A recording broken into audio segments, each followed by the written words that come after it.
दोस्तों, कहा जाता है ज़रूरी और महत्वपूर्ण रिश्ता वह होता है हमारा हमारे साथ होता है। ज़्यादातर लोग अपना मूल्यवान समय दूसरों के बारे में सोचने में निकाल देते हैं, पर हम कभी भी एक मिनट रुक कर भी ये नहीं सोचते कि हम कैसा महसूस कर रहे हैं, क्या हम खुश हैं, क्या हम अपना ध्यान रख रहे हैं। दोस्तों, ये बात तो आपको भी पता है, हम में से अधिकतर लोग ऐसा नहीं करते। एक बार एक बुद्ध भिक्षु ने अन्य भिक्षुओं को एक किस्सा सुनाया। वह कहते हैं, एक बार एक किसान की घड़ी कहीं खो गई।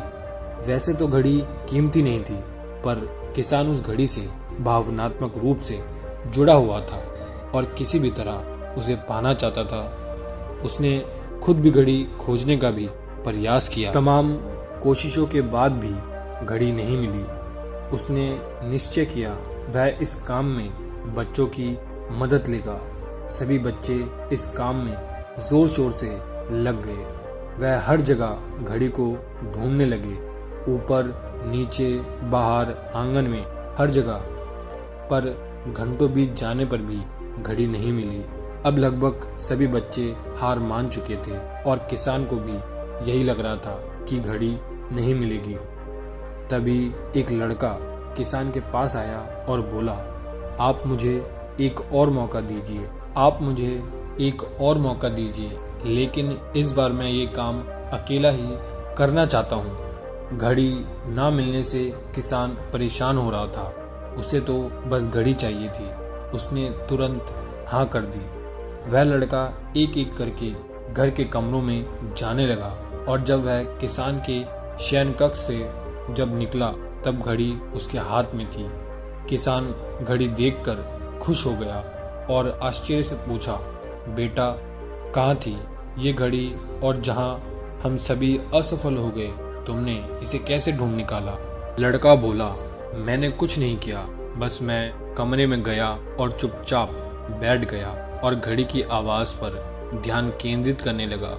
कमरे में शांति होने के कारण मुझे घड़ी की टिक टिक सुनाई देने लगी, जिससे मैंने उसकी दिशा का अंदाज़ा लगा लिया और ये घड़ी खोज निकाली। जिस प्रकार कमरे की शांति घड़ी ढूंढने में मददगार साबित हुई, उसी प्रकार मन की शांति हमें जीवन की ज़रूरी चीज़ें समझने में मददगार होती है।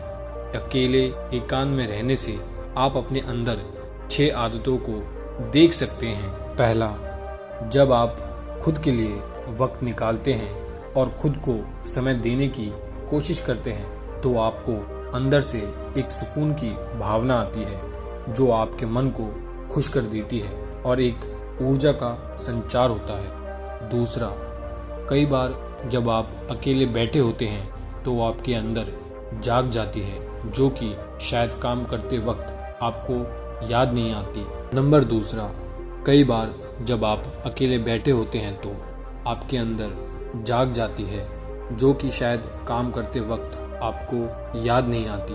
खुद के लिए वक्त निकालने का सबसे बड़ा फ़ायदा यह है कि आप अपनी ताकत की पहचान कर पाते हैं और कई सारे कामों को कर लेते हैं। नंबर तीसरा, जब आप अकेले एकांत में होते हैं तो आत्ममंथन करने का समय मिलता है और ये पता चलता है कि अभी आपको खुद के ऊपर कितना सुधार करना है और कौन सी कमियां और अच्छाइयां आपके अंदर है। नंबर चौथा, आप जब खुद के साथ वक्त बिताते हैं तो आपको अपने रिश्तों को सुलझाने या फिर उन्हें और मजबूत बनाने की नई तरकीब पता चलती है। नंबर पांचवा, जब आप खुद को वक्त देते हैं और खुद से ही बातें करते हैं तो आपको बहुत सारी ऐसी चीज़ें समझ आने लग जाती हैं जिनसे आप अभी तक अनजान थे और इसको खोजने के लिए परेशान थे।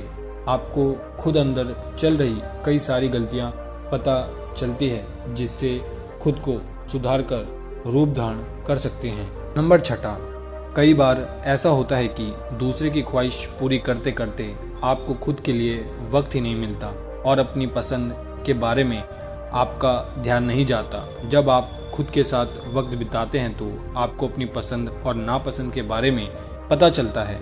दोस्तों, हमें हर दिन अपने लिए थोड़ा वक्त निकालना चाहिए। जिसमें हम बिल्कुल अकेले हों, जिसमें हम शांति से बैठकर खुद से बात कर सकें